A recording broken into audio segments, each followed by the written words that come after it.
All right. Good evening, everyone. Thank you again for joining us tonight to learn about livestock health and wildfire preparedness. My name is Katie Lowe, and I am the statewide coordinator for UCANR's Fire Network. And tonight, it's our second webinar in the Fire Network's new webinar series focused on wildfire preparedness strategies for farmers and ranchers. Last week, we covered ranch hardening strategies, and that's available on our YouTube channel now to watch as well. And tonight, we're happy to collaborate with our Livestock and Natural Resources Advisor team and our colleagues to discuss the realities of managing livestock health during wildfires. Before we begin, I just wanted to remind folks of a few basic Zoom rules. So during presentations, please keep yourselves muted. And then you may ask speakers during questions during the designated Q&A period at the end by typing your questions in the chat, and someone from our team will read it aloud. So with that, I will stop sharing and I'll hand it over to Tracy.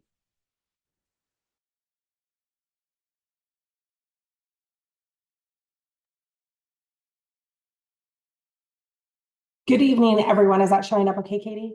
Yep. Perfect. Thank you for joining us all tonight. My presentation is a collaborative effort, and there is a fact sheet that we can share with you all in the chat or after this session that was put together with a team of livestock advisors and cooperative extension staff, including Dan Macon on the call and Katie Lowe, as well as Dr. Rosie Bush, who's part of the UC Davis Vet School as well.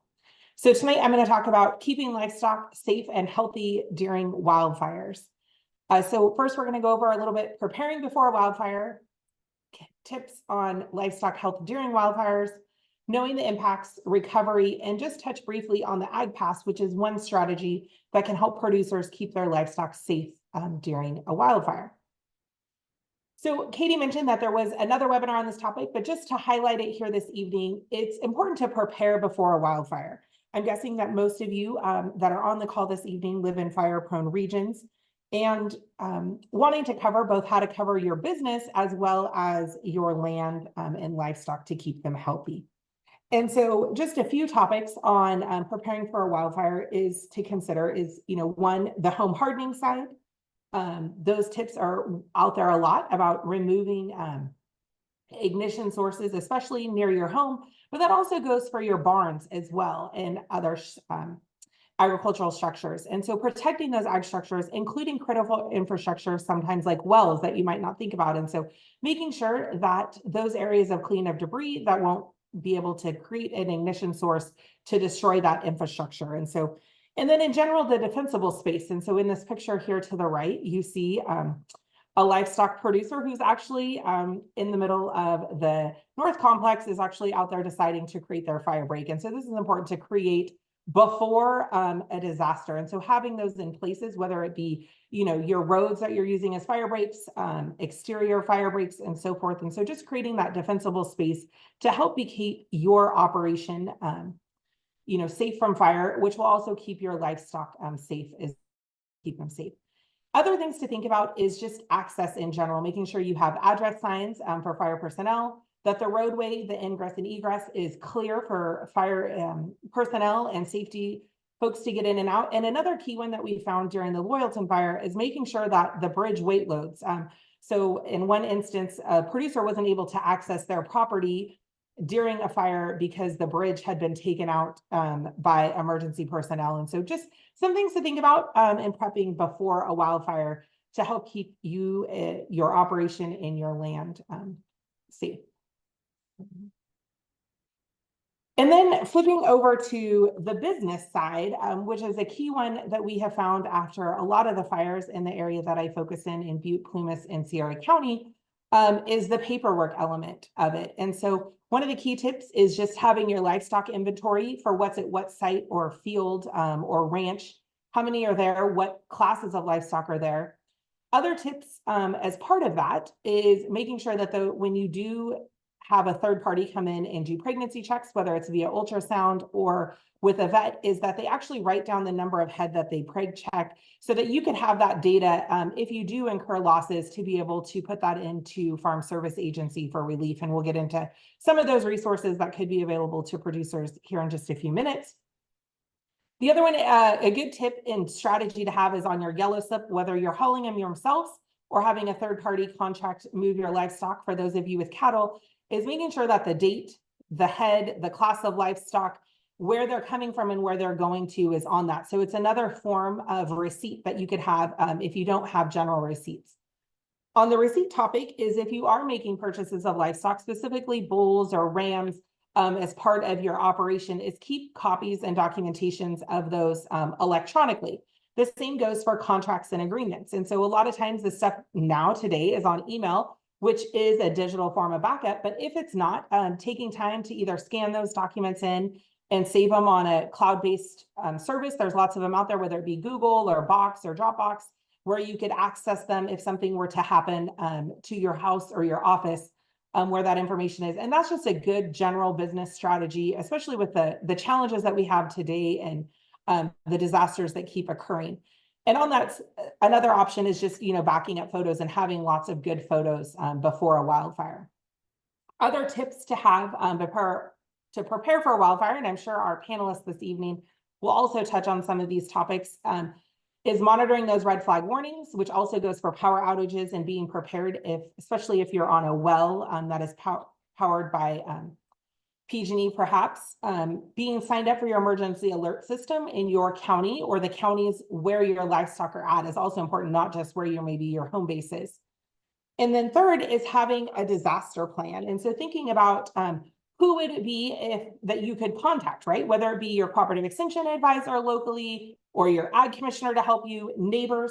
In the case during a Dixie fire, there was a producer in Plumas County that was also having a fire down in Tulare County at the same time and wasn't able to be in two places. And so really having that established network of where your cattle are in case of emergency.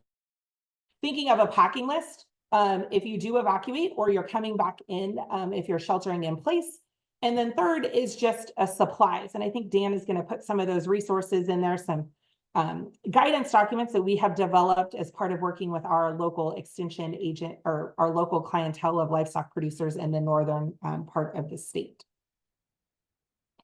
And now jumping in to the heart of that really is the livestock health during wildfires. And so some key things to consider, again, as part of that prepping is making sure you have a veterinary client-patient relationship. And that's key.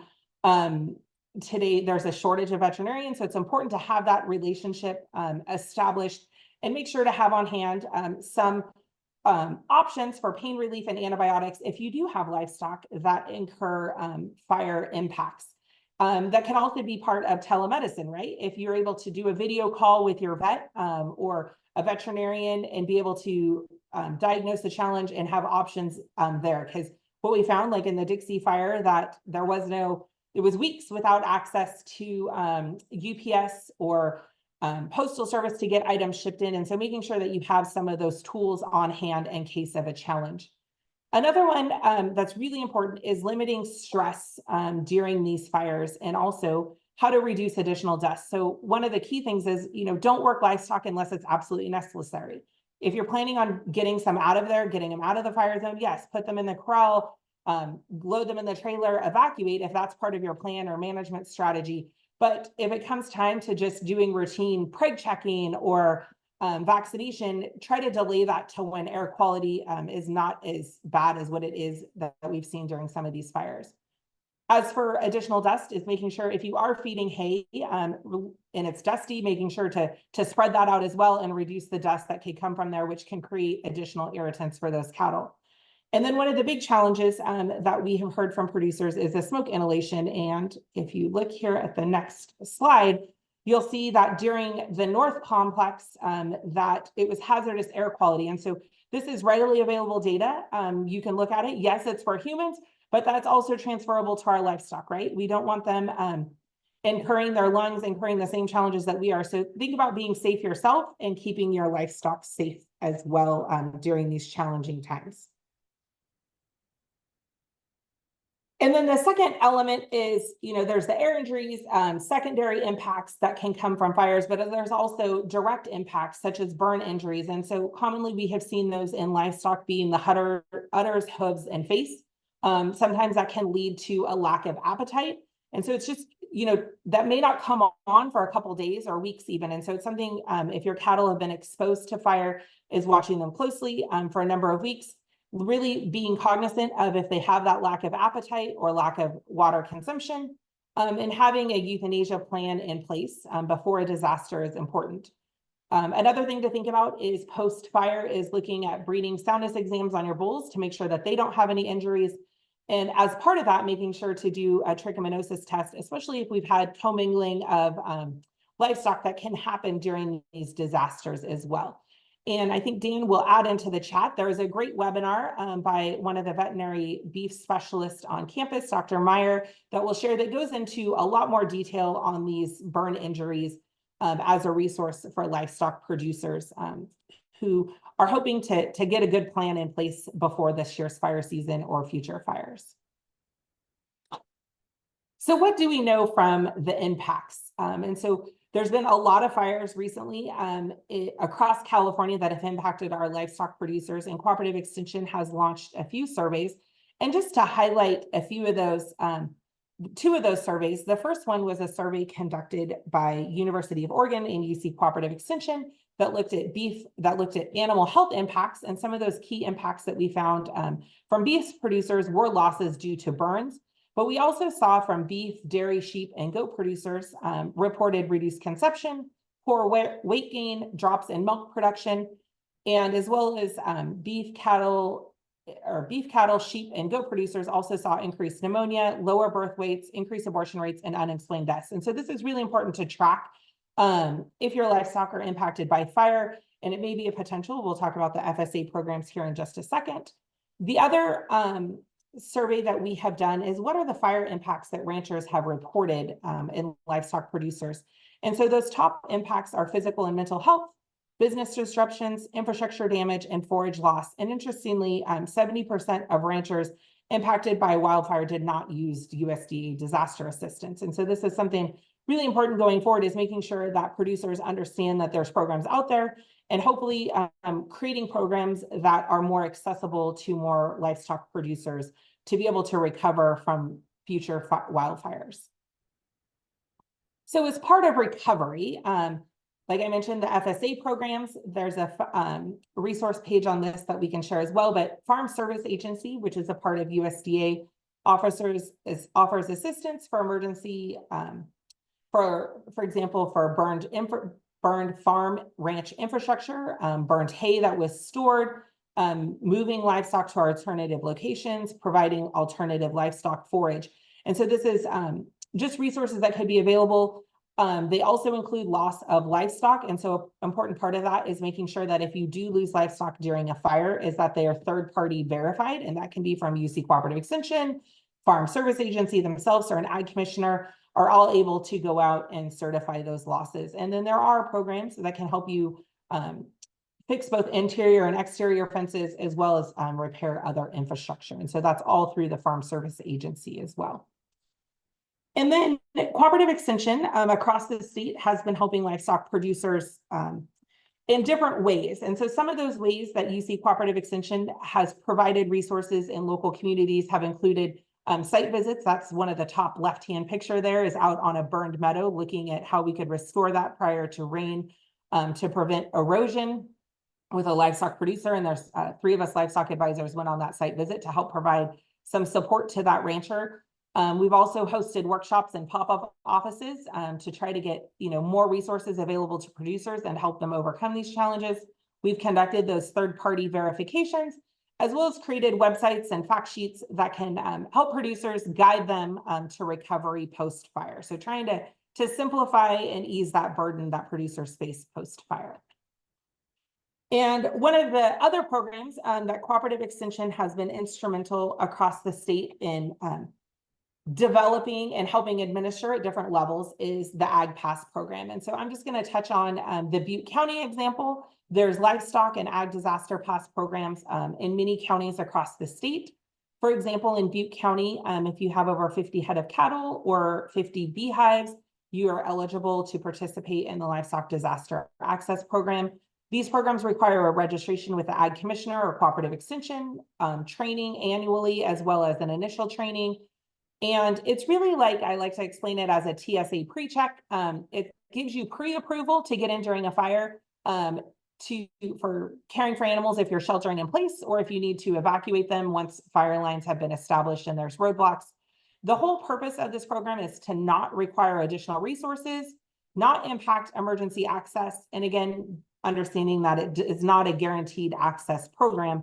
Like I said, it's more like a TSA pre-check. If it's safe and you're able to, there's pathways in place to work to get you through emergency service personnel to be able to get in and care for your livestock during disasters. And so just a few highlights on how this program worked during the Dixie Fire. It was really about relationships and building those relationships. And so it provided early warnings to be able to get livestock producers to move their livestock out of the path. Cooperative Extension and the Ag Department were part of incident command meetings and got that early intel, but was also able to help producers address questions like spot fires, moving cattle out of the pathway, and also being able to gain access. And so in Butte County, we had an established pass. In Plumas County at that time, we had an emergency pass. Now we have a formal pass, and we're going to do training here next week. But it also creates a pathway of communication with the sheriff. During the Dixie Fire, we were able to also get contract loads out to meet Western Video Market for cattle.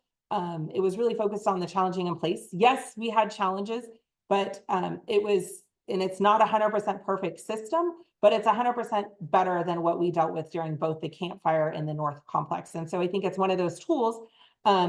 And I suggest as a livestock producer that you connect with either your Ag Department or your local cooperative extension agent to see if you have an Ag Pass program in your county and get signed up for that. And if you don't, there's some rural counties that haven't created one. It's really building those relationships and having a link to the emergency personnel. So if there was a disaster, you know where to go and how to get access and to continue caring for your livestock or removing them.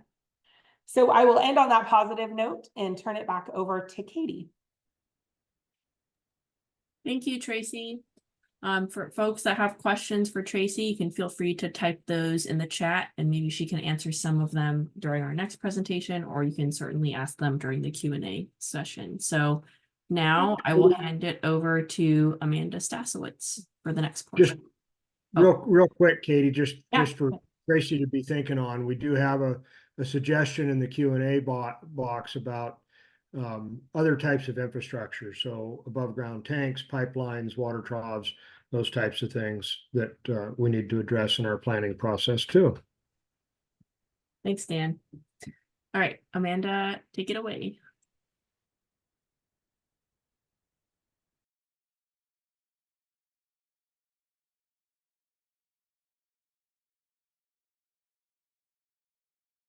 All right. Well, thank you all for joining me tonight. My focus is going to be on kind of alternatives to evacuation. So my background is in wildfire social science. I study everything from adaptation to disparate and different reactions to fire that different communities or segments of communities implement during fire events. And so a lot of the work I do is around what happens during an event related to evacuation, alternatives to evacuation, such as staying and defending or temporary refuge area use. And then also kind of the last resort shelter in place. That's what we're going to focus on a bit today. So as we all know, it's a bit of background here. In the US, civilians are encouraged to evacuate during a fire event, but we know that that's not always the best option, or the option that is possible is probably the best way to phrase that. So there's a number of reasons why you would not be able to do a safe evacuation, including not getting notification, not being aware of the fire early enough, problems with ingress and egress, visibility issues, not being able to drive in the smoke, housing density issues, which would be less of an issue in rural areas, but in other areas, we do know high residential density means that you need longer to evacuate that community safely. Having livestock and larger animals definitely complicates it as well. You have to load up the livestock or move the livestock. It could be hard or challenging, or you might not want to evacuate because you don't know where you would be able to take your livestock. Fairgrounds can be a great place that requires community planning, requires the nearby. My experience is, granted with the CZU in 2020 in the Santa Cruz Mountains, not a lot of livestock production, but there is enough in large animal fatalities, especially with things like goats and horses from the heat, that it was something that we definitely need to plan for better in that county in the future. Limited service. So right now we're going very technocratic with our wildfire communication solutions, often through text alerts.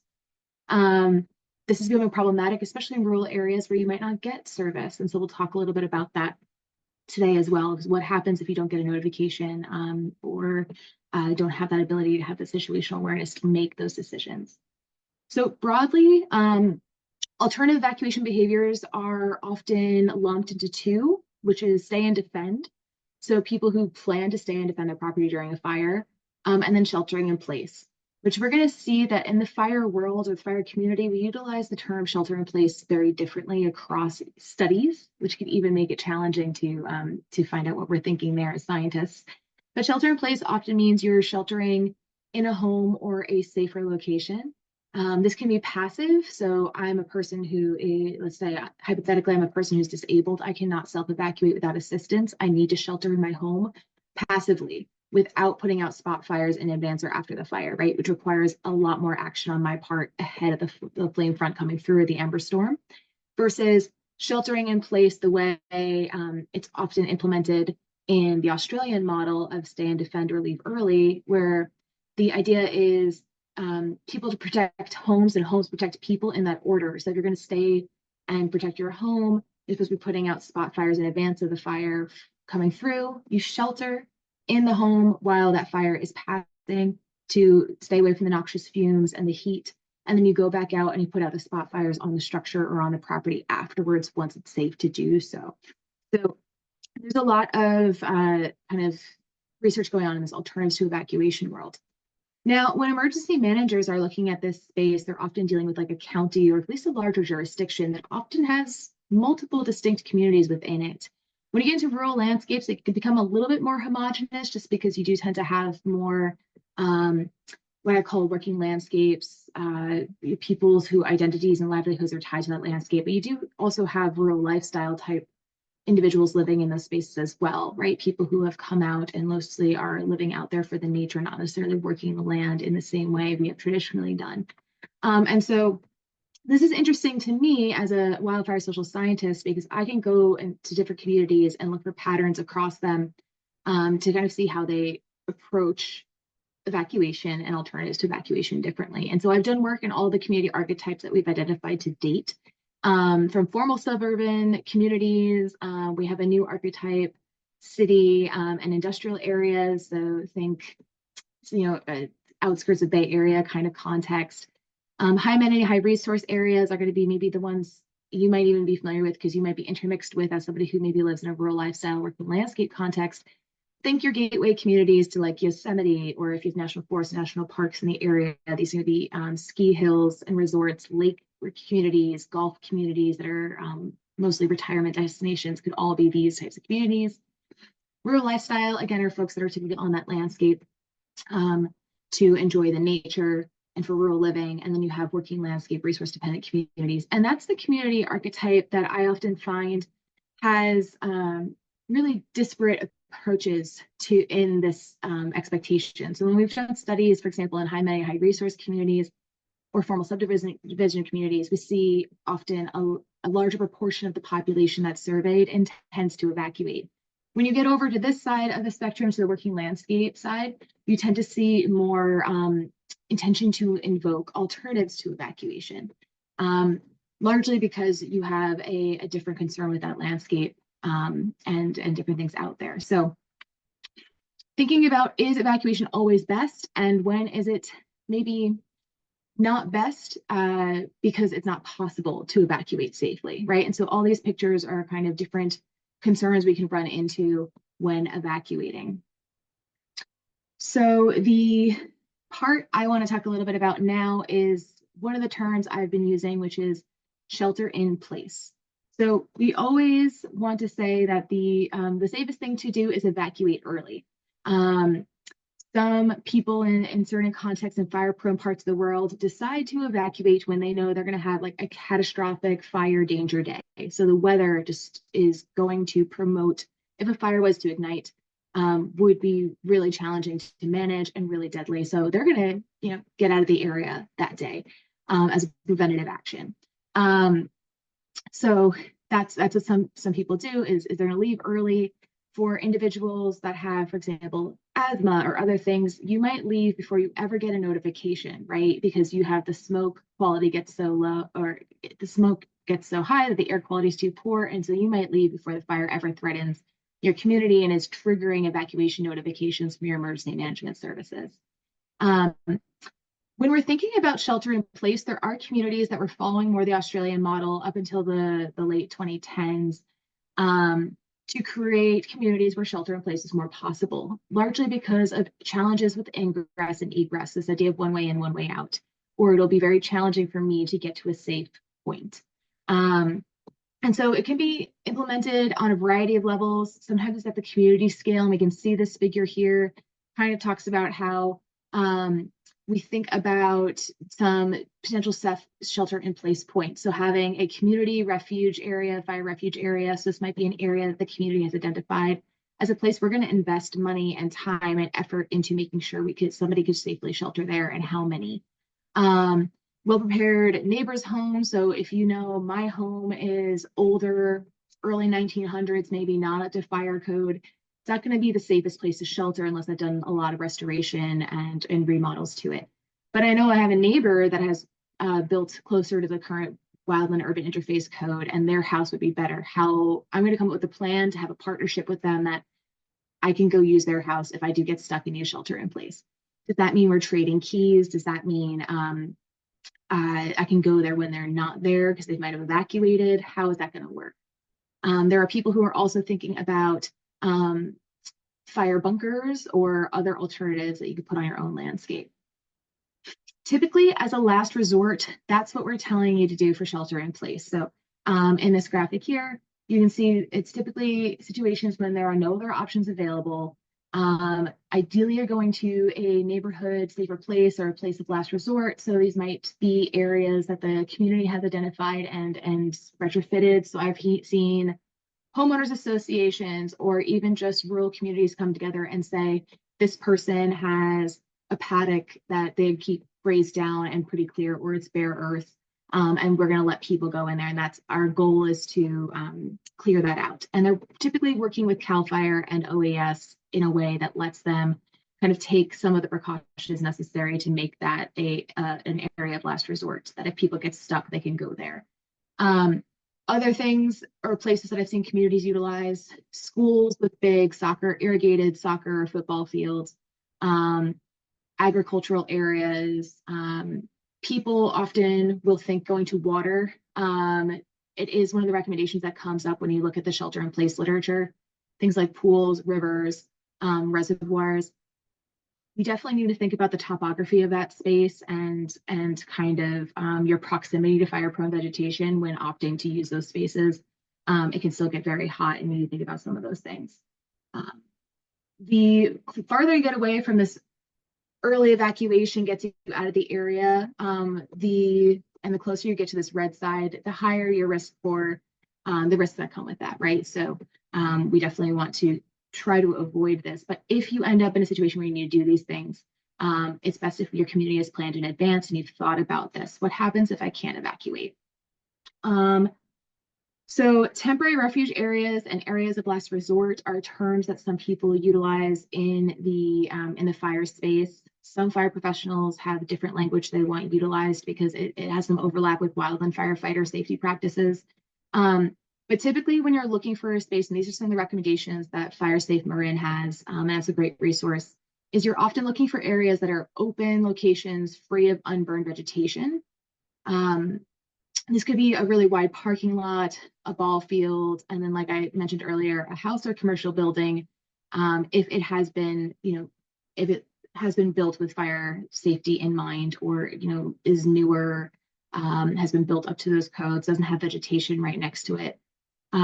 If you are in a car, let's say you're out on your rangeland landscape, trying to move your cattle and the fire is going to overtake you or something along those lines, typically we want your car to be parked with the windows up in a location far from vegetation or structures so that you can wait for the fire to pass.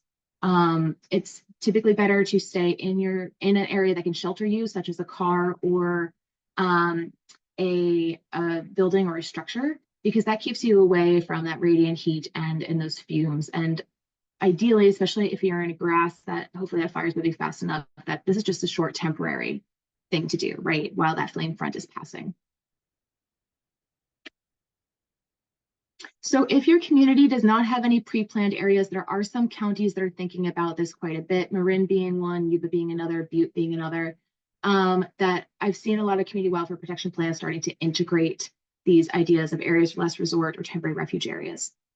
Ideally, if you don't have any pre-planned areas and you wanted to talk to emergency professionals or think about something, designating something in your area, ideally it's the lowest point in your area because heat will rise and fire will travel uphill. So you're going to want a lower point. Less vegetation and wider areas are better. And we'll talk about why that is in a little bit. But typically from the safety zone literature, so this is what wildland firefighters use to find areas on the landscape that are have the characteristics to give them the best chance of surviving if they're going to be overtaken by a fire. Safety zones should be large enough that the distance between the firefighters and flames is at least 4 times the maximum flame height, right?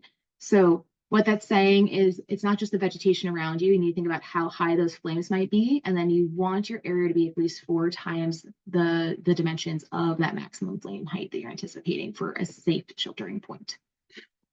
So that's where this less vegetation, wider the area makes it better. When we are, again, thinking about sheltering in place, there are things that we don't talk about as much in preparing communities or individuals for wildfire as we do for evacuation. Most of us know about evacuation warnings or orders. In some states, this figures from a ready, set, go state, a state that uses a 3-tier system versus what we use in California, the evacuation warning, evacuation order. You'll get a evacuation checklist, what should be in your go bag, what should you do before you go.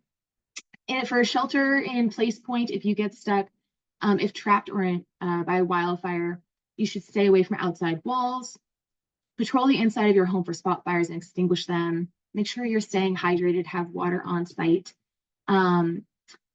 Check your roof and extinguish any fire, spark, or embers if you do have the physical ability to be more of an active shelter-in-placer than a passive shelter-in-placer, meaning you're not just stuck in your home. You have the physical fortitude to be able to go out and deal with those spot fires. That's a great tactic for protecting your home and yourself.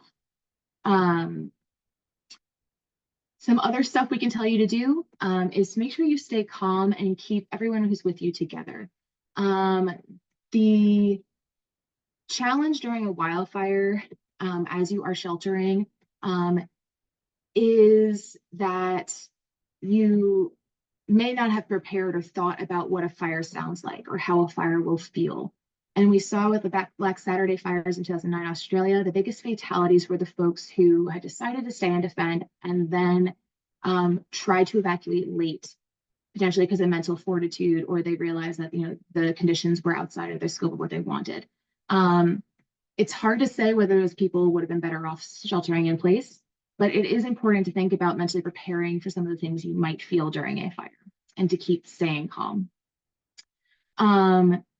You need to shelter in a car or building where your eyes, airway, and skin are protected. Again, that's why it's going to be typically better than trying to shelter outdoors. When staying inside those structures, you want to close all doors and windows, but leave them unlocked so emergency personnel can get in and help you if necessary.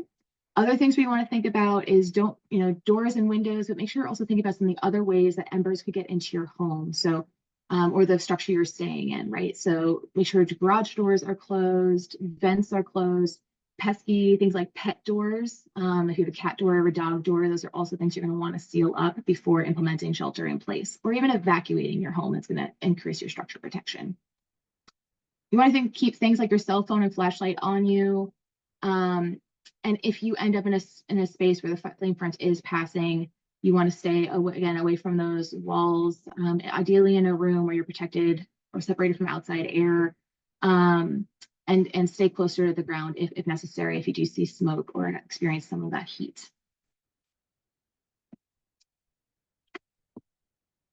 So other things to think about, this is even if you're evacuating, and I don't know that in my opinion, that we talk about this enough, but we always are talking about getting your go bag, getting in your vehicle, all those other things. There's great evacuation checklists out here, such as this one that talks about how to kind of move into certain things. But for shelter in place, it's even more important that you're really dutiful to outside your home. So things like removing combustible furniture from outside the house, move it into the house or into the garage, taking off your cushions, off your aluminum furniture, taking down an umbrella, closing all your vents and doors and windows, doing things like turning on your lights so that people can kind of see and you can see, and then move all trash cans, buckets, and water, water resources in particular to places where you could access them before and after the fire, and also firefighters responding could access them. Other things I see on people's checklists, just things you forget about, things like doormats, leaving shoes and boots by the doors, right? Any of that stuff is going to be potentially flammable. Move them inside the house if you can.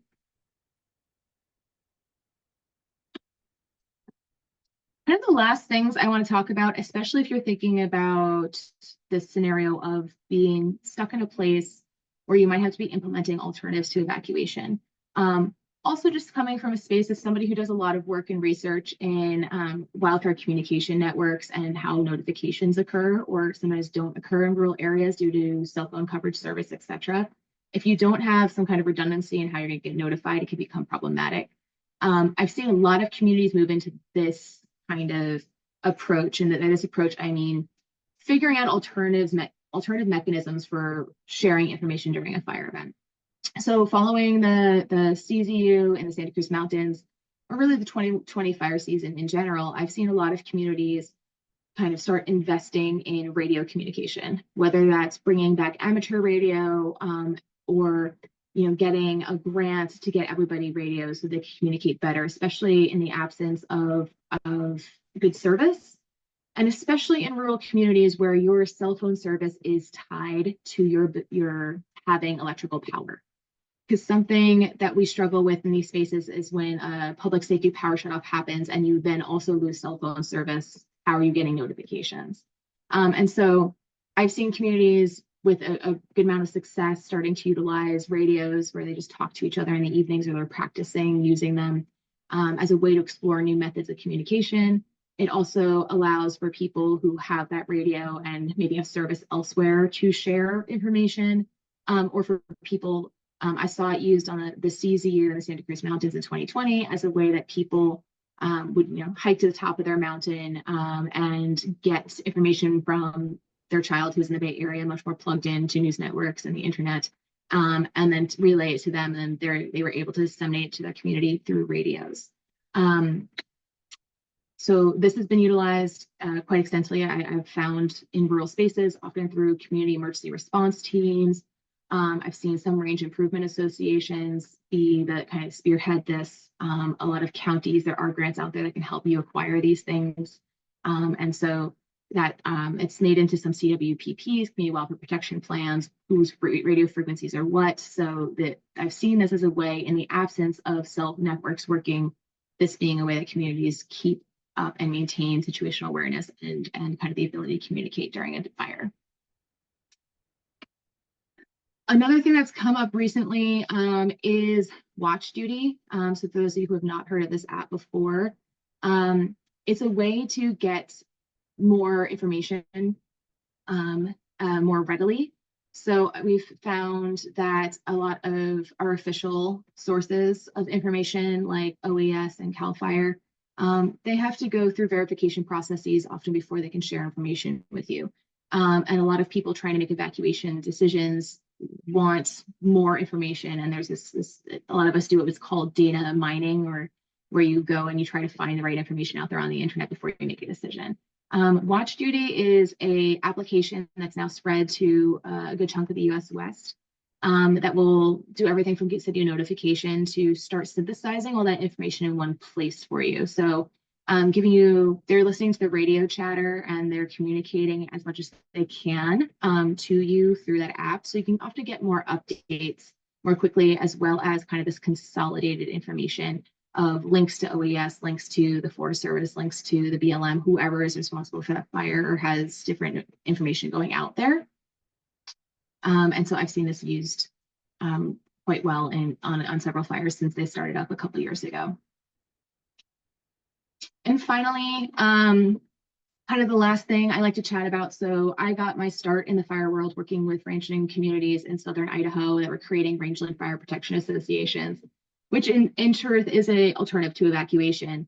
You plan to stay and defend your federal grazing leases for them. Often there was some cattle on the landscape, but often this was their winter forage, so that's what they were really protecting. And so their priority was to put out fires while they were small to save sage grouse habitat and their forage. Why am I bringing this up? It's interesting because there were some perks that came along with this, including things like firefighter training, PPE, so personal protective equipment that was given out through grants. And then also things like radio repeaters for those of you in areas that even with radios, you would not be able to pick up or communicate with each other. And so that's just one way of talking about how have I seen rangeland resilience, and especially for wildfire communication happen. It's often through these kinds of novel opportunities that may or may not apply to your space, but definitely there are kind of other solutions out there that could be of use to folks thinking about how do I make rangeland landscapes or my rural landscape more resilient to wildfire. And that is all I have to share today. Thank you. And I would be happy to take questions in the chat at any time. Thank you, Amanda. And yeah, if anyone has questions for her, feel free to pop them in the chat and hopefully she can answer them. And of course, we can address questions in the Q&A period as well. So thanks again. And now I'll hand it over to Grace and Dan. Katie, so my name is Grace Woodmancy, and I'm a livestock and natural resources advisor in Siskiyou County. And I'll be leading the discussion panel today. I'm glad we have the opportunity to include the perspectives of ranchers who have managed through several fires. So thank you, Holly and Amanda, for joining us. And I'll take just a moment to introduce them before we get into our first question. So Holly Foster ranches in Plumas and Butte County. Her family has experienced many fires on their annual grasslands near Butte College. However, the Camp Fire in 2018 was a very different experience for the Foster family. Holly was behind fire lines, providing critical support for emergency personnel, caring for neighbors' livestock, and used the livestock pass coordinated by Butte County Ag Department and Cooperative Extension.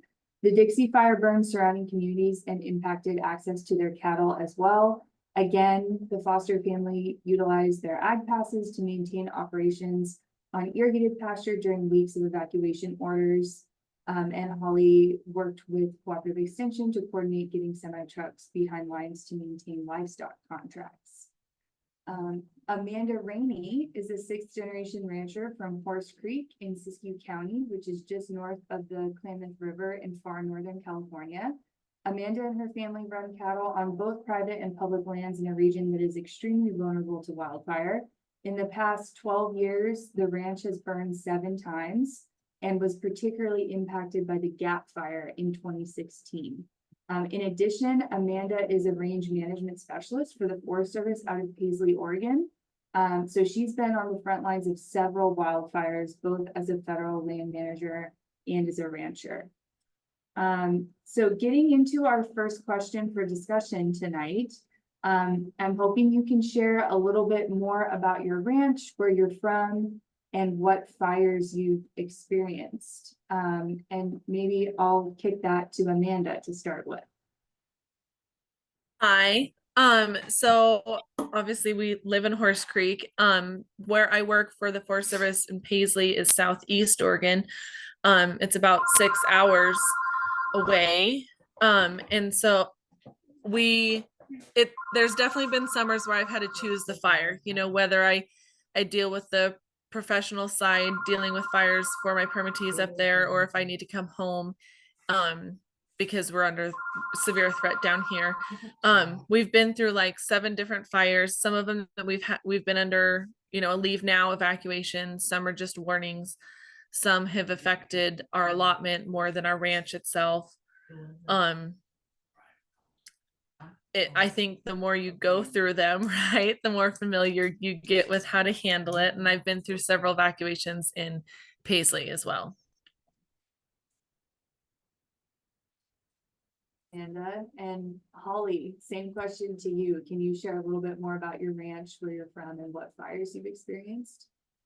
Yeah, so our family's operation has a long history in Butte County. So my brother and I'd be fourth generation. And so lots of experience with fire over the course of 125 plus years, and historical photos. I've got photos from 1911, a fire on the family summer range, and historical barns. Foster Road in Paradise is named after our family. So there was a barn that burned, and there's a newspaper article from the 20s with that historical barn being burned up in a wildfire. So lots of experience, history with fire and dealing with it and defending property against it. So hardening, the earlier speakers focused on hardening operations in preparation for fire, and that's just been a part of our policy for my lifetime and long before that. And so fire breaks and all those things that go into preparing your operation be ready for the event of wildfire, because it's not if, it's when. And so we've had lots of fires over the years. It seemed like kind of during my lifetime, there's been a major fire about every 10 years, but I feel like in more recent years that time period has become shorter and the fires have become bigger. And there's probably lots of things that we can point to for some of those reasons that that's occurring. But our family's policy has also been to stay. We never left. That's something my dad felt pretty strongly about. He'd done a lot to harden the property and be prepared for fire. Not everybody should stay, but our family feeling like with equipment and resources that we had on hand, that was probably a choice that was appropriate for us, but not necessarily appropriate for every livestock owner. Yeah, that's great background information. Thank you. And Amanda, I know you had mentioned the Gap Fire was particularly impactful for your family's ranch. What did you feel prepared to deal with during that fire, and did anything surprise you? I don't think we were. It happened incredibly fast. It seemed I was in John Day working at the time, actually, and preliminary evacuations came out early in the afternoon. By about 5 or 6, the sheriff's deputies were heading around the creek asking everybody to leave. And we don't leave the ranch. We do sometimes leave the house because our house sits up on a dry hillside. And so what happens when a fire does come is we turn water out on our hay fields. We put as much equipment and stuff out there as we can to keep it safe. Neighbors come and bring stuff. Like we've even had neighbors camp out there. It's kind of one of the community safe places. Then it was about 7 or 8, I think, that we had a pyrocumulus cloud formed, and it collapsed and it came through. It went from daylight to dark in a matter of seconds. The temperature dropped greatly, and my dad described it as like standing next to an engine of an airplane when it blew through. What actually burned our barns and our built houses and buildings and stuff were embers. It wasn't the flame front itself. That kind of blew through on the sides of the canyon, but the embers, they were flying around and swirling all over. And that was you couldn't be everywhere at once. My dad was on a cat. We of course lost power, so there was no way to put water down on anything. I drove through the night to get here. My sister, they wouldn't allow my sister through the roadblocks. I got here at 5 or 6 in the next morning with my trailer, and I was fully prepared to hop on one of my horses and swim the river. But we talked to the CHP at the roadblocks before, and he let I think there was 4 or 5 of us cousins that needed to get back through to get to our families. And it was just that original first entry for us that hadn't been up the creek. They do generally say if you leave, they won't let you back, but we found that they're really agreeable if you check in before you go through the roadblock, because they understand now. I think probably because we've been through so many fires there, it's simple to get in and out, but that first one was tough. It was incredibly hot, the heat. You know, we lost a lot of trees and stuff just from the heat as it passed through, and but everybody was fine. We didn't have any fatalities in that fire. I think everybody on the creek was, you know, they all had their safe places, and like Holly said, not everybody has the setup that it's safe for them to remain behind.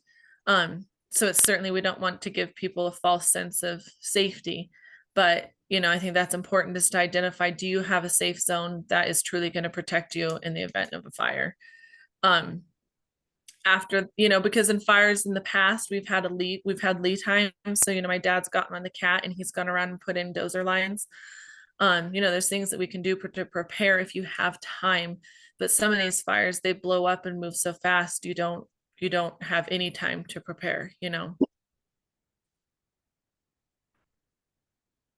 Yeah, that makes a lot of sense. Holly, what do you have to add to what Amanda has mentioned about kind of staying behind and surviving some of these fires? Yeah, I think our more recent examples and more extreme examples have been the Camp Fire and Dixie Fire. So kind of two opposites in terms of time period we dealt with. The Camp Fire was extremely devastating to our operation in terms of fencing and winter feed coming in November. We hadn't had a rain, super dry conditions, that horrific wind that came up that night before, but it was over in 24 hours, basically. Dixie Fire went on for 2 months or longer, felt like, and was just a nonstop daily routine for my brother trying to protect buildings as the fire circled around our property in Indian Valley and Plymouth County. So two very different scenarios. Dixie Fire, we had to move cattle frequently as we kind of followed the trail of the fire around the valley. So cattle had to be moved around to those safe zones and irrigated locations versus non-irrigated. Camp Fire was different in the sense because the forage conditions and the fall had been so dry, we actually hadn't moved our livestock to our winter location in Butte County yet. We really didn't have very many livestock here. We were caring for kind of some neighbors and that sort of thing. But that just moves so quickly. We've had fires start that similar distance away. That fire started on Highway 70. So, you know, 5-10 miles away, essentially. And within hours, it was on our property. And that was a much different scenario than we dealt with fires that had started similar distance away. They had eventually gotten to our property, but it had been a full day. You had a full day to kind of think about, okay, we're going to do this, X, Y, Z. So Camp Fire, just the speed of that fire and how quickly we had embers floating down from paradise. We had people's mail raining down on us from paradise. So that fire activity was pretty intense from that standpoint. And again, roadblocks, not being able to tap some of those resources. My brother was unable to get there prior to the fire and the roads really being shut down. And so is myself and an 89-year-old father who did get on his D6 cat and reinforced fire lines. And so just trying to think about what you can do reasonably, knowing that the power was going to be shut off, turning on an irrigation pump to have water reserves ready. We didn't know how bad it was going to get, and it was bad. And then we stayed behind the fire lines. I think it was 10 days that hard closure was in place, and partly due to all the fatalities in Paradise and trying to investigate that. Yeah, Holly, maybe we'll just stay on your perspective for a moment. If you found yourself in that situation again, what would you do differently? Not much. Considering how stressful and how quickly that came, I felt like we did a pretty decent job of dealing with it. Probably the only thing we were lacking were some the ability to quickly get power to pumps, which that is much better now, and partly because of the required public safety power shutoffs, we just are that much more prepared with, you know, we had that ability, but it was taking a tractor to move a welder generator unit. You know, it was pretty time intensive to do that. So from that standpoint, just making that easier to do some of those things. But as far as what we do for fire breaks and protecting buildings, we do all that anyway, no matter what. And the idea that my dad felt the need to get on that cat and reinforce breaks or fire breaks around his childhood home was, that was his choice, maybe not absolutely necessary, but he did that and saved the building as a result. So it's a 100-year-old building. So from that standpoint, I felt like, as stressful as that was, and it was 24 hours of very intense activity, and not only trying to address our own property, but just kind of our rural community and neighbors. A lot of neighbors kind of looked to us for some resources and guidance because they maybe hadn't dealt with some situations quite that intense. And so trying to kind of assist them through that process too was fairly stressful. But yeah, I think the power situation was the biggest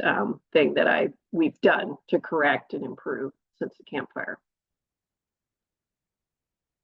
And Amanda, how about you? If you found yourself in these same situations again, is there anything that you would do differently, or is there anything that after experiencing the gap fire that you kind of changed practice-wise to be more prepared in future years? So when we have fires here, there are always federal fires. It's always Forest Service is in command. Sometimes CAL FIRE is joint command, but our cows in the summer are always in the mountains. And so sometimes they're super difficult to access. We have no fences on our allotments on the Klamath. So that can make it kind of hard to locate them, luckily our cattle have been running here for over 100 years, so they know where to go. But basically what we try to do is there's a big contingency line that runs pretty much north to south from almost the river to the Oregon state line. And we kind of use that line, and we just, whichever direction the fire's coming from, we try to push them to the other side. A big issue that we deal with on our private side, and also I deal with professionally, is these federal teams that come in to manage fires are almost never ever prepared to deal with cattle. They're certainly not prepared to deal with cattle remaining on the landscape. Their preference is that the cattle are all gathered and taken home. What I explain is a lot of times their home is every bit as much in danger as being out in the landscape. So it's a lot of back and forth and trying to explain how we're going to keep the permittees out there riding, how we're going to keep them safe, how we're going to make sure there's not cattle places where they want to do, like back burning or something like that. There's a lot of times where there's simply too many cows. Where I work, Simplot is one of my permittees, and they run an awful lot of cows. And on the bootleg fire a couple years ago, they had pushed cattle to their headquarters, both from private and federal, and they had 8,000 head of cows, and the fire was coming right towards them. And you can't, like I explained to the guys at the team, they're like, well, can they just push them? I said, where, into Bend? There's not a lot of places anymore that have facilities, corrals that can handle that number of cows. And so we have to manage the fire around them. And by the time the team, unfortunately, they only stay for 2 weeks. By the time they leave, we've got it kind of all figured out. But it's really important to work with your range managers if you have allotments, whether it's BLM or Forest Service, because they can be there at the camp all day long. When we're doing stuff with our cattle and our ranch, we can't be there spending all day long trying to find out information. But they always have cooperator meetings. It's important to get on that list because they'll send email updates. Plus there's always a Zoom or a Teams type meeting. There's usually really good information there, and that's where you can tell them what your needs are, but it's important. We have the active fire that we're dealing with, but a lot of times there's a lot of back burning that's controlled. And so it's important to know when that's happening, so that we don't trap people out there and we're not burning up cattle needlessly. So that's a thing that's an ongoing struggle. My entire career I've been dealing with that. And so it's just surprising, even though there's cattle grazing on public lands in 16 Western states, how unfamiliar teams are. And I think it's a resource that's just easy to overlook. But basically, when cattle are out on Forest Service or BLM, they're like wild animals. You know, it's like trying to corral and manage elk in the middle of a big emergency. And so that's kind of my biggest takeaway, and kind of something that I think is really important if you're not just managing on your own private land during a fire. Yeah, and Amanda, my next question for you was going to be about what is important for you to have behind fire lines, like supplies and tools and things like that. But you're kind of hitting on another point of like communication in and of itself being a really important tool. Yeah, you know, so what's difficult, like, you know, when I'm on a fire and dealing with my permittees in Paisley, we have cell service. So they might not necessarily have cell service everywhere they are in the mountains, but when they come home at night, even if we don't have power, which I don't know that we've ever lost power during a fire up there, down here in Horse Creek, we almost never have power. It takes forever for it to be restored because we're such a small community. We're the last to kind of get any of that maintenance type stuff. And it's hard to get across to the teams that, well, during fire, we have no power, we have no way to communicate, we have no way to get all these updates. And so we just make sure to always have a generator. You know, we turn it on a couple times a day to get updates and to communicate. We also have kept our landlines. So for anybody who still has landlines, get a cord phone, you can plug it in and it'll work even when the power's out. And it seems like because of my job, I'll go to town once a day. I'll try to go to the morning briefing. And you know, the cooperator meeting maybe 2, and then I come back, and then it seems like I spend time on the phone telling the other permittees who couldn't make it or who don't know maybe some of the questions to ask. It seems like I kind of am like a community outreach a little bit, especially in the early days. You know, it's important if somebody can make it out and get that information to share it with the other people who can't. But it's important to have fuel and water, I think, are the 2 biggest things to make sure that you have access to. Holly, you mentioned that you helped support some of your neighbors through different wildfires that you've experienced. If you had to create like a checklist of supplies for those folks to have, what would you put on it? Well, yeah, and all of these neighbors kind of varied in terms of some are elderly, kind of have moved out to this area to have a rural lifestyle, but not prepared to deal with catastrophic wildfire, to leaving their animals behind. We have a family member who has a small herd and his cows were burned severely, and he was unable to care for them because of the evacuation order and hard shutdown. And so I think that varies. And I think, again, that kind of goes back to my point from the original introduction, is evaluating what you're capable of, what your resources are, skills are. You know, can you hook up the generator to the pump and get water going? Can you do those things under stress? And so some people just aren't able to do that. You know, some things I try to keep in mind just when we summer in Butte County or have the livestock that we leave behind during the summertime. I know that I don't have any more horses than I can load in a trailer.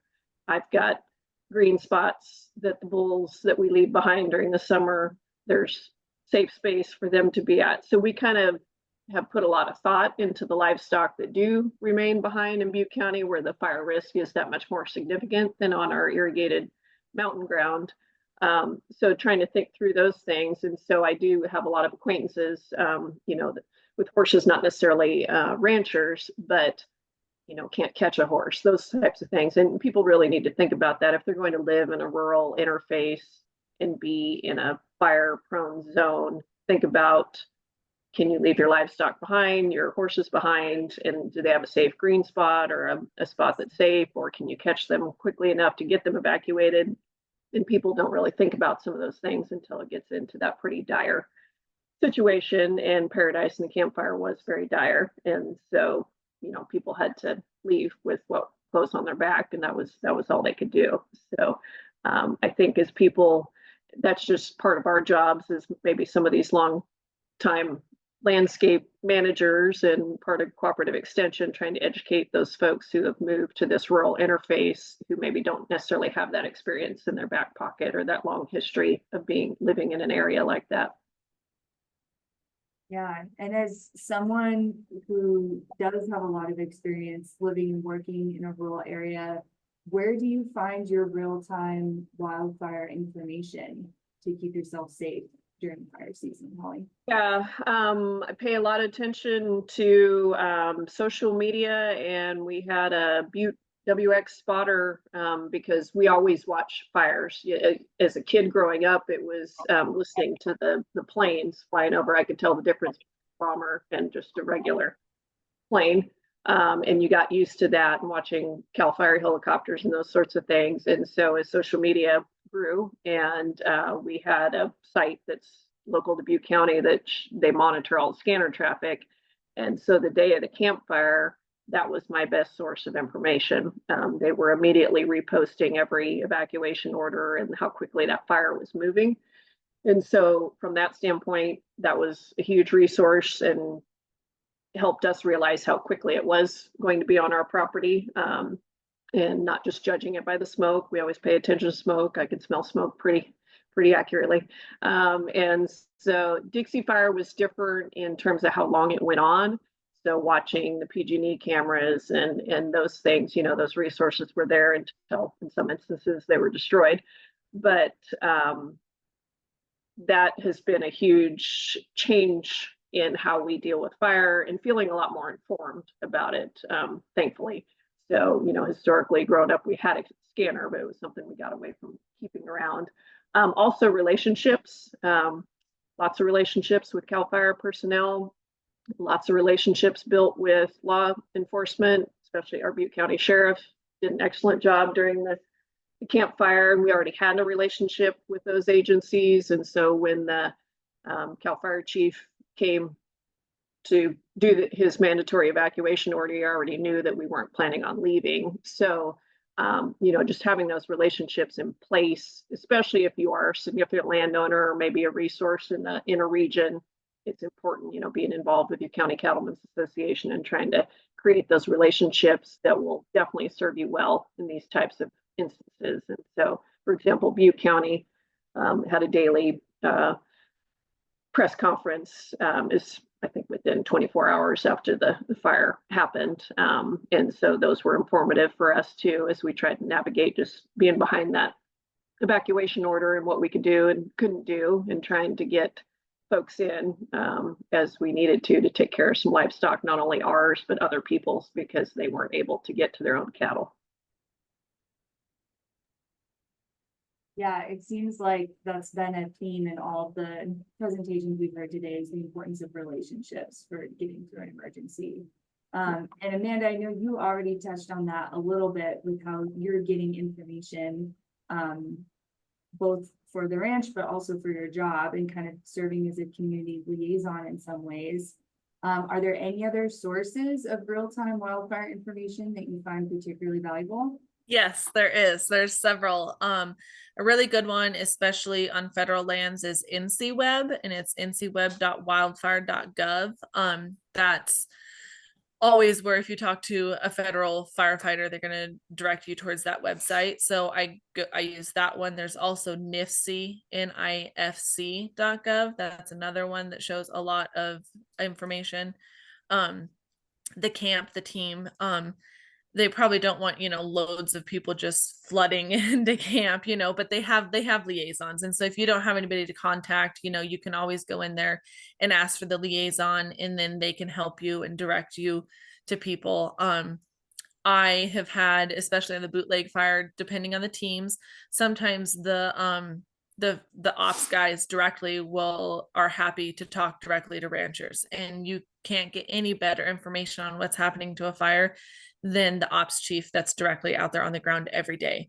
So it's really exciting when, sometimes they offer their personal phone number straight to the public. Sometimes it has to go through, the range manager or something like that. But that's when I've had the best luck of especially the permittees when they're on the ground.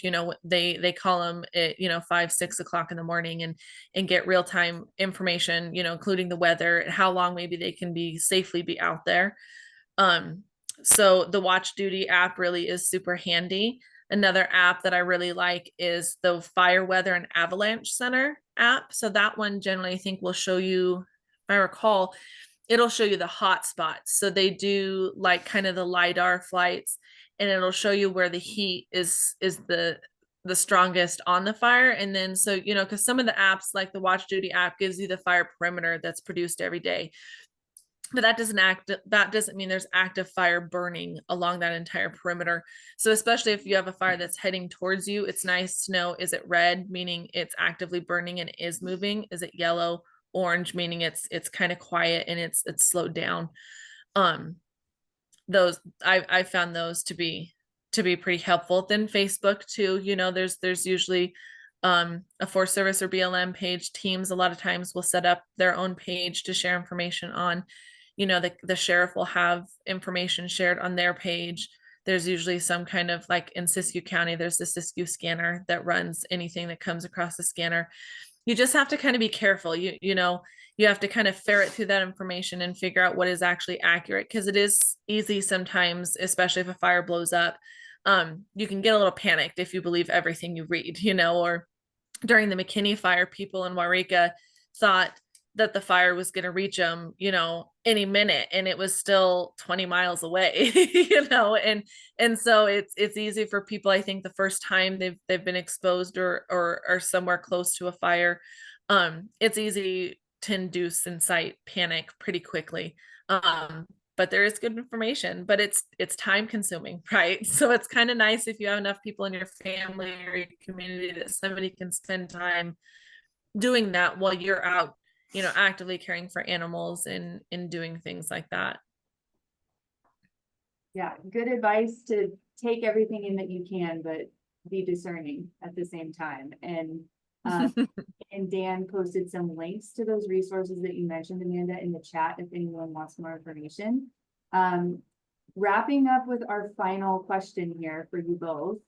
Is there anything I haven't asked about your experience with wildfire that's important for other ranchers to know? Well, Amanda, you can chime in as also, but I think every experience is unique and every topography is unique. So, she knows her ranch, we know ours, we know our resources. And so that's, again, what people have to evaluate and be conscious of in terms of how they prepare for that. And most ranchers are pretty self-sufficient and have a lot of those resources in place. But there are extenuating circumstances, and that's where, we talk about the command, and Dixie Fire had a split command between federal and Cal Fire that complicated matters because we had property in both zones. And so some of those things you have no way to plan for until you actually get into a disaster. But having the resources to be able to ask those questions, Tracy was going to briefings and keeping us informed as necessary, or our ranching community on the Dixie Fire. So there again, it goes back to those relationships. And I think that's really critical. Amanda obviously has lots of relationships through her professional job off the ranch, as well as being involved in her family's operations. So I think that's just really critical, making sure you have those people you can call when you do run into those situations that you don't expect. Yeah, thank you, Holly. Amanda, do you have anything to add? Yeah, so the Bootleg fire that was in Southern Oregon, it several days, burned 50,000 acres in a day. There was no way to fight it, right? It just had to burn. So on days like that, nobody needed to be out there. It wasn't safe for anybody to try to gather cows. You just had to hope that they could find a safe zone. I think something that is important to think about is those old fire scars. If you've previously burned, of course, there's going to be brush, there's going to be light, flashy fuels. But if the landscape has burned in general, it's going to come through and burn like a prescribed fire. It's not going to be wild and out of control. The heat's going to be low. I mean, we've gone out into the forest and gathered cows with fire burning all around them, but it was low, it was slow, and they weren't bothered by it. So you can kind of use those areas as safety zones because they're not apt to get trapped because the fire isn't going to be moving extremely fast. There's not going to be a lot of intensity included in it. I think hard if you're pushing cows where you're putting them. Be prepared that you're not always going to make the right call, that it is very realistic that you're going to lose animals.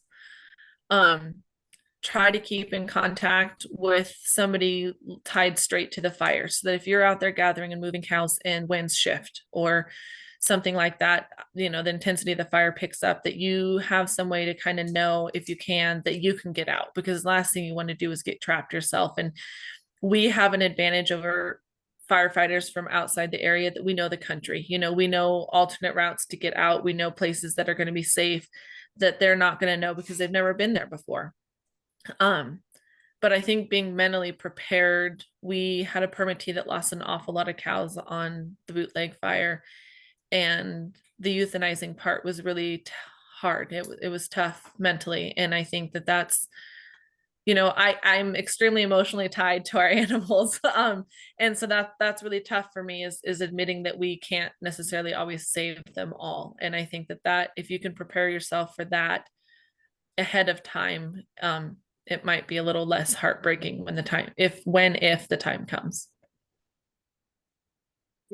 Yeah, I think that's an important note to end on. And I just want to thank you both for taking the time to share your perspectives with our group today. I think it's really, really important and valuable to highlight the experiences that ranchers have had in managing through the fires of today. So hopefully we can all be a little more prepared. So thank you, Holly and Amanda.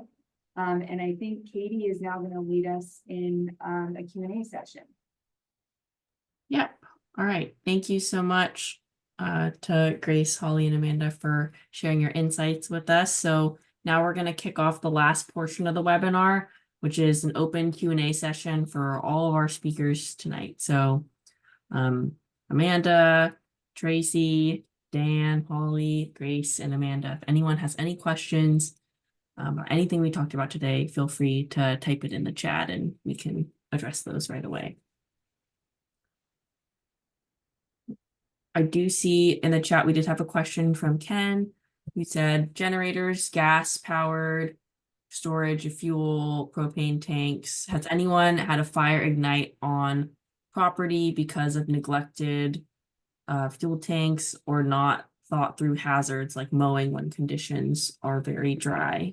I'm assuming this is a question for our panelists. I can chime into that one. Yeah, we do all our mowing while it's still green. Even to putting in fire breaks, there's an optimum time period when the grass is dry enough that you actually make a good fire break, but it's not too dry.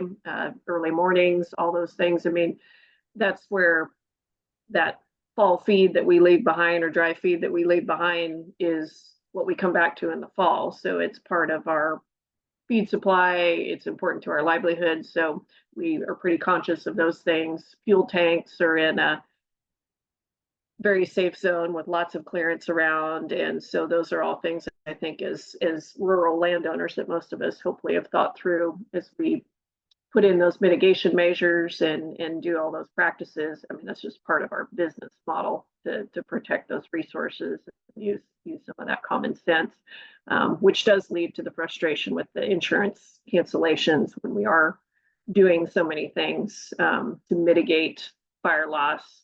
Never had fire claims in spite of living in a very fire prone area. So it's interesting how even when you do put in all those efforts and do a lot of self-insuring and self-protection, you still sometimes are penalized just for the sake of where you're located. I have a question for Dr. Stasowitz, kind of related to what Holly's talked about. I really like the archetypes of communities that you talked about in terms of kind of suburban versus more resource-oriented communities. Where we have an intermix of all those communities in the same place, like we do in a lot of the foothills, how do we help CAL FIRE understand that one large landowner may have the resources to deal with those issues versus somebody who hasn't had any experience and doesn't have the equipment or the knowledge necessary to be safe in that environment. What do we need to do in terms of our outreach to the agencies? Yeah, I think thanks for the question, Dan.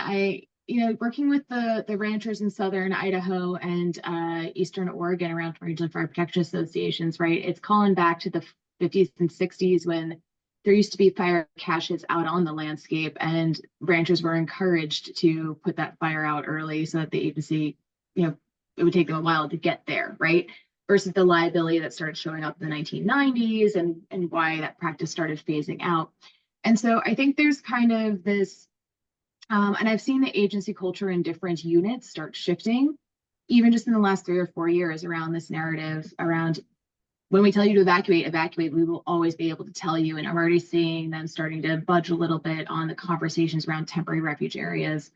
Livestock access pass is a great example of that. Starting to push a little bit of the cultural norm of a very militaristic, hierarchical fire suppression agency that you tend to have in California as compared to other states. And so I think, continuing to have those conversations is really important. I've seen those conversations go better when you leave grazing out of it and you talk mostly about fire resilience and life safety and working together to protect the resource. So that can be through things like other things I've seen the RFPAs mobilize around, or range improvement associations or cattlemen's associations, is water resource improvement projects, so that a helicopter or a dozer or a water tank or whatever could fill up out of it. Talking about the strategic grazing to create those safe zones on that landscape, or sharing that fuels knowledge. So really this idea in a lot of rural America where we see this local knowledge is really important, and the scale of your remotely sensed data does not often show like what areas been recently grazed. That might not be in your fire map, right? Or this is where this gate opens, you don't have to cut through our fence, or some of those other things. So it's really about making those relationships early and talking about, those archetypes all can be fire adapted communities. They have different skill sets. And I would argue our working landscape community types have a lot of those skills from, as like Holly was mentioning, right? From living on that rural landscape, knowing how to take care of yourself. It's neighbors helping neighbors. You have the local knowledge, and it's getting that system to recognize that more and more. And I am seeing the incident command system come around to that a bit. It's not really built into the system well, but I've seen the culture start to shift a little bit more. It's about getting a liaison into those tents or into that base camp and tied in. And I see it happening a lot more with the units that are more local versus your type 1 and type 2s, but I know that there have been a lot of trainings going on to increase that culture of integration, even when those external teams come in. Thank you, Amanda. Next up is a question from Carolyn, who asks, I welcome your thoughts on controlled burns and prescribed fire to reduce fuel loads differently than grazing can. So this is for any of our panelists or hosts. I might be able to chime in there. So the use of controlled burns and prescribed fire, it's a wonderful tool, right? If we can put it down on landscapes that have been properly managed and don't have out of control fuel loads, it's a wonderful way to clean up your brush, your downed small fuel loads. Then if you follow that with grazing to keep the light flashy stuff every year down, you have a very resilient landscape. Like I said, if a fire does come through it, it's going to be lower intensity, it's going to move slower, which is what you want. Fire isn't inherently bad, it's just terrifying in a landscape that can't handle it, that has been basically ignored. The worst thing we can do in any landscape is just leave it be, so the areas that have had thinning, that have open canopies and less ladder fuels, getting all that stuff cleaned up and maintaining that with prescribed burning and grazing is a fantastic way to not have mass devastation like we've seen in some of these million-acre fires. And one thing I would just add to that very briefly, I think it's been interesting here in the foothills to have a conversation with the folks who are proponents of prescribed fire about the need to save fall feed, and Holly talked about that. You know, our fall feed is the fire agency's flashy fuels. And so putting fire on the ground where it's appropriate and helpful is great, but thinking about other ways to protect that forage resource is also part of that equation. Holly, I don't know if you've got any further thoughts about that. Yeah, our families participated in quite a few control burns, partly due to our close proximity to the town of Paradise. So prior to the campfire, that was a big emphasis on some of our family's property to try to minimize the fuel load immediately south of Paradise. So we've had lots of cooperative projects with CAL FIRE, but trying to help them understand balancing that dynamic. We can't burn all of our acreage every year because then we don't have anything to come back to. So figuring out some projects where we had alternative feed sources or options to do some rotations on some different areas and zones to try to make that make sense economically, as well as try to mitigate the fuel load for the public's benefit. Also, there are some opportunities to address invasive species and brush load and things that improved our grazing ultimately.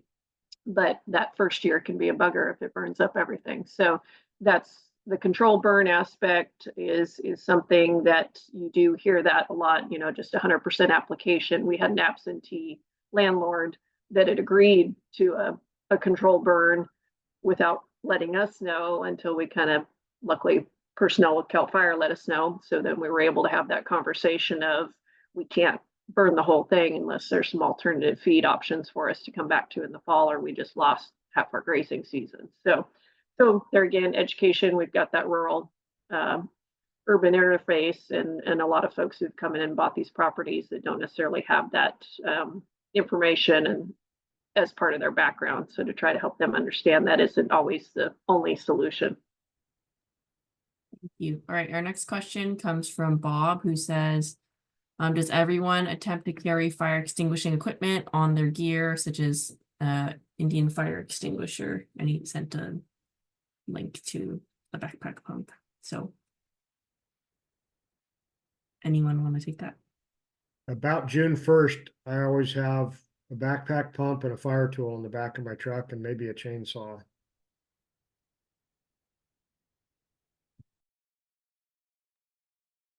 I can talk a little bit about, so in both rangeland landscapes that are both working landscape and rural lifestyle. So something I saw on the CZU was a lot of rural lifestyle communities actually deciding to stay and defend during that fire. And that's kind of a precipitation of their relationship with CAL FIRE over time, over years.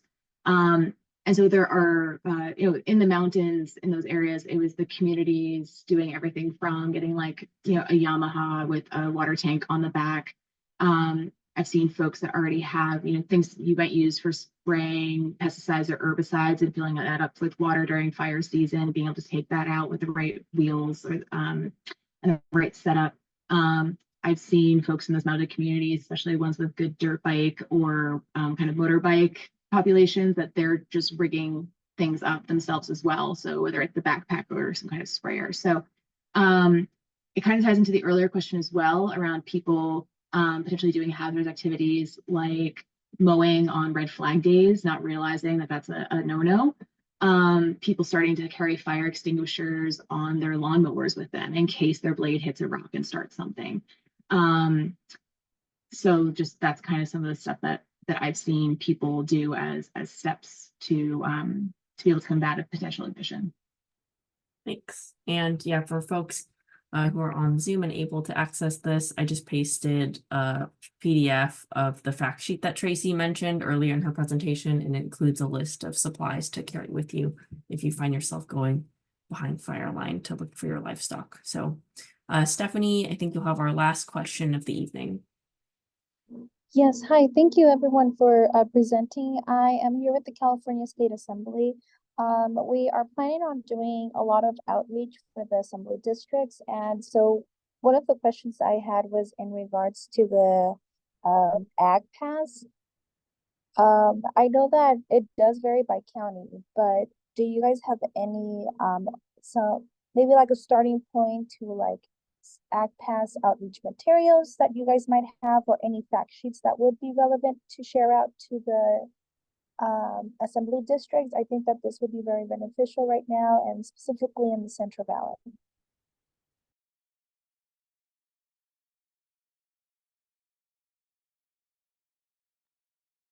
Yeah, I can take a first run at this. I think, as you mentioned, Stephanie, every county is different, but several of the livestock advisors in Northern California that have co-led the creation of a livestock pass in their county have also developed outreach material.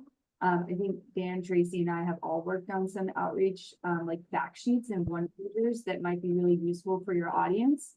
And if we can definitely share those links, and if you feel like there's something that could help better communicate the importance of these programs and the importance of every individual county having control over the design and execution of their program, I think all of the extension folks on the call would be happy to work to put something together. Tracy and Dan, I don't know if you have anything to add. So there is a fact sheet, I'll add it in the chat, that CAF created last year that's very general about the Ag Pass. And so I added that in there.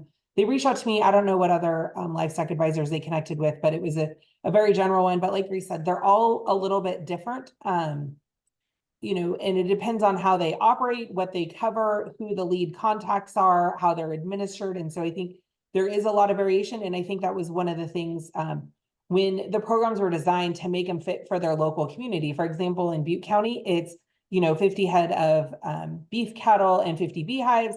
Dan's is different, and I will turn it over to him to give you that generalization. But it just, you know, I think that was one of the unique things about creating a program that was driven by their local needs, and also in conjunction with CAL FIRE or their fire department there, as well as the ag commissioner and the sheriff. Dan? Yeah, I think that's a really good point, is that they, even with the statewide approach to it, there has been some flexibility to allow it to be locally focused. And I think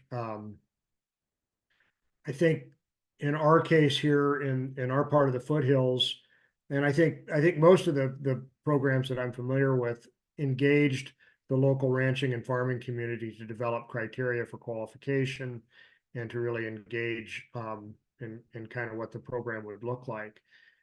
We have both. I think it's also important to remember that there's a distinction between the livestock program and the Ag Pass program, that there are specific criteria for agriculture that are slightly different than the livestock part of the program. And so I think understanding where those differences lie locally is really important as well.